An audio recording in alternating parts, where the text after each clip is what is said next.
$20,000 Dodge Neon just walked a Porsche.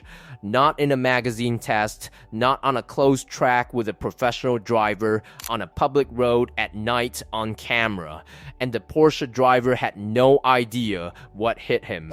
That one moment tells you everything about what the SRT-4 was. A car that wasn't supposed to exist. Built by engineers who had no real budget, no blessing from the top, and no patience for the way things were supposed to be done. A car that made the expensive stuff look stupid, not occasionally, not on a good day, consistently, embarrassingly on demand.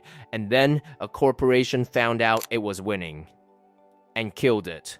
This is that story. To understand why any of this matters, you have to feel what Dodge was in 2001. Not the sales numbers, the feeling. Walk into a room of 20-something car enthusiasts and say the word Dodge. Watch what happens. You'd get polite nods, maybe a joke about minivans.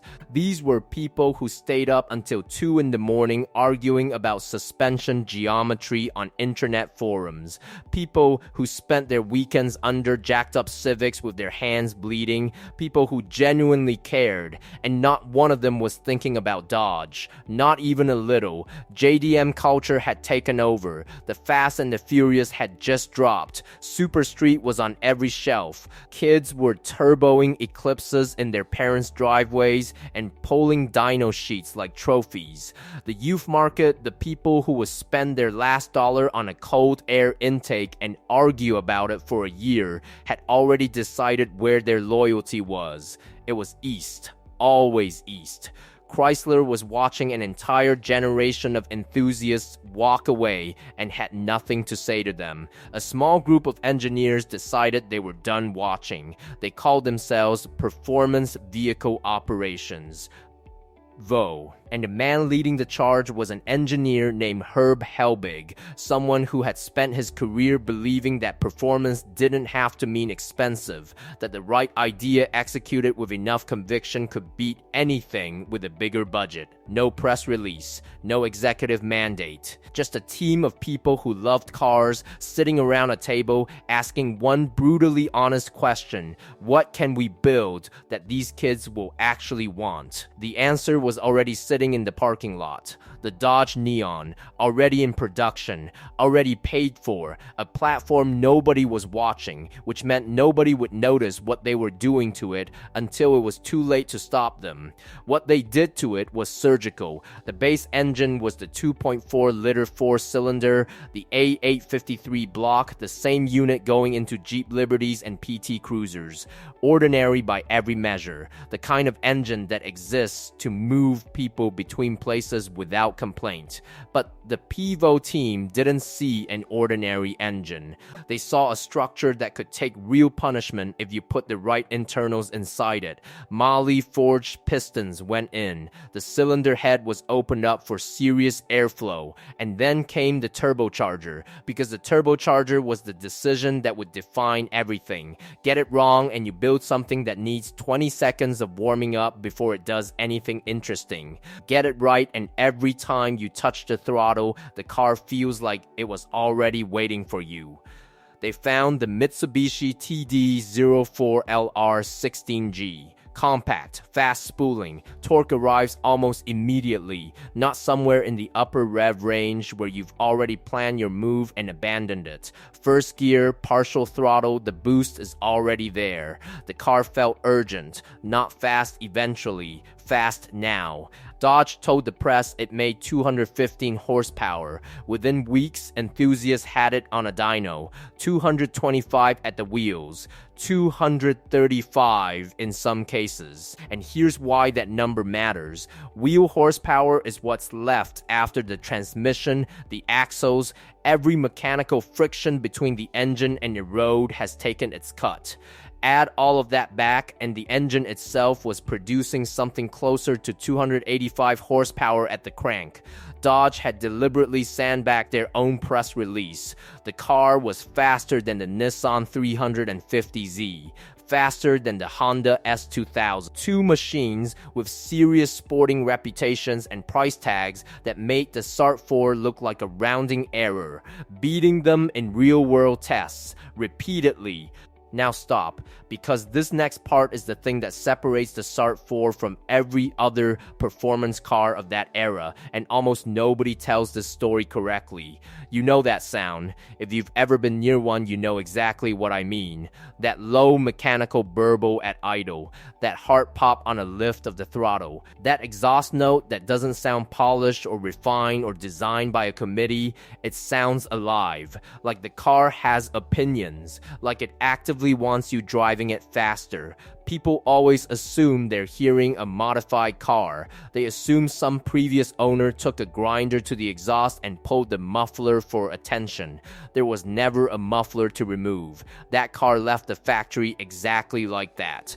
From the first day it sat on the lot, from the moment the very first owner turned the key for the very first time. Here is how it happened. Federal regulations in America set a legal decibel ceiling for production vehicles, drive-by noise testing, real enforcement. A car that fails it doesn't get sold. Every manufacturer in the world knows this limit, and almost every manufacturer handles it the same way. Restrictive mufflers, layered sound deadening, exhaust so choked the engine can barely breathe. Safe, boring, and expensive in power because every restrictive component is stealing energy. The Pivo engineers looked at that regulation and noticed something nobody else had acted on. A turbocharger is a sound reduction device. Physically, mechanically, measurably, exhaust gases spin the turbine and in doing so lose pressure and velocity. The housing absorbs and disperses acoustic energy in a way that genuinely drops the decibel output. They ran the numbers. They documented the acoustic data. They walked into a meeting with the EPA and made the argument, this turbocharger satisfies the regulation on its own. We don't need a muffler on top of it. The EPA looked at the data and agreed. One production car in America sounded raw from the factory. You didn't modify it. You didn't pay a shop. You showed up at the dealership, handed over $20,000, drove it off the lot, and before you reached the end of the street, it was already popping and gurgling and talking back to you. That emotional hit, that feeling on the first cold morning start when the car sounds like it means it, was not a side effect. It was designed. Those engineers knew exactly what they were doing, and they did it on purpose. But they weren't finished. Most companies would have cashed a check and moved on. Dodge looked at the modification culture, the forums, the late-night dyno pulls, the enthusiasts spending weekends chasing more power, and saw something nobody else in Detroit had noticed. An economy, a loyal customer base that had never been given a reason to stay inside the manufacturer's walls. The Mopar Performance Stage packages changed that. 3 tiers. Stage 1, Stage 2, Stage 3. Every component developed by the same engineers who built the original car.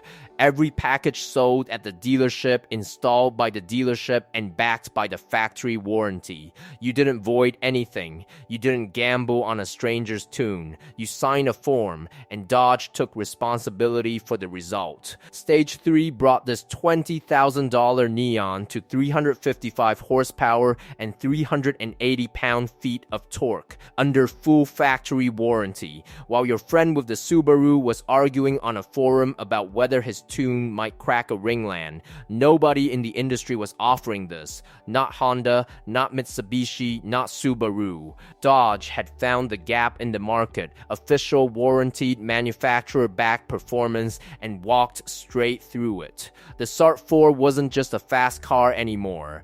It was proof that a domestic manufacturer understood enthusiasts better than the enthusiasts had ever given them credit for. Then everything changed. The Daimler-Chrysler merger had closed in 1998. What the press called a merger of equals was in practice a German company absorbing an American one, and the values that came with it were exactly what you'd expect from the people who built three-pointed stars for a living: refinement, restraint, the quiet confidence of expensive materials and hushed cabins, the idea that a car should communicate taste, not just speed. These weren't bad values, they built extraordinary vehicles around them, but they were completely wrong for what Pivo had created.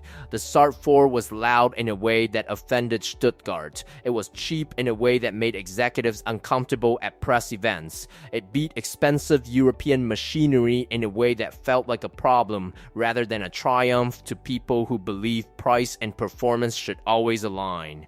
A $20,000 Neon was not supposed to humiliate a Porsche. The fact that it did was not celebrated in that boardroom. It was managed. The order came down. The Neon platform was finished. The SRT performance program would move to the new Dodge Caliber. If you've ever driven a Caliber SRT-4, you felt the loss immediately. If you haven't, here it is. The Caliber was heavier, taller, designed for practicality and passenger space, not for being thrown into a corner and feeling every message the road sent back through the wheel. The engine numbers were technically fine, but the car was pulling against itself, against the weight, against proportions that were never meant for this, against a body built for school runs and grocery trips. The original SRT-4 felt like something that wanted to move. The Caliber felt like something that had been told to, not slower, just wrong, and wrong was worse than slow. Here is what that car is now. Values are climbing, quietly at first, then faster. Clean examples are getting harder to find, and the prices reflect it. And it isn't nostalgia doing this. Plenty of forgettable cars get sentimental without getting valuable. This is something different. This is people looking back with 20 years of distance and finally seeing what they were actually driving. The last American production car built entirely from conviction. A team with no real budget, working with borrowed parts, found a legal loophole to give their car a voice. They underrated the power so the real numbers would feel like a gift. They turned the aftermarket culture into a factory business with a warranty attached. They beat cars that cost twice as much and did it so consistently that the industry couldn't ignore it. And a corporation with different priorities shut it down. Not because a better car came along, not because buyers disappeared, because the people writing the cheques wanted prestige, and the people buying the car wanted to feel something real. Those two conversations were never going to end the same way. The SRT-4 got one generation, one shot, and it spent that shot beating everything in its path. That kind of thing doesn't happen by accident, and it doesn't happen twice. So here's what I want to know, and I mean this genuinely because I think the answer matters. Was the SRT-4 the real peak of the American tuner era, a moment where a domestic manufacturer finally got it completely right? Or was it an unrepeatable accident, the product of a specific window, a specific team, a specific set of circumstances that would have closed on their own even without the corporate interference? Because those two answers say very different things about what the industry actually lost. Drop it in the comments, I'll be reading everyone.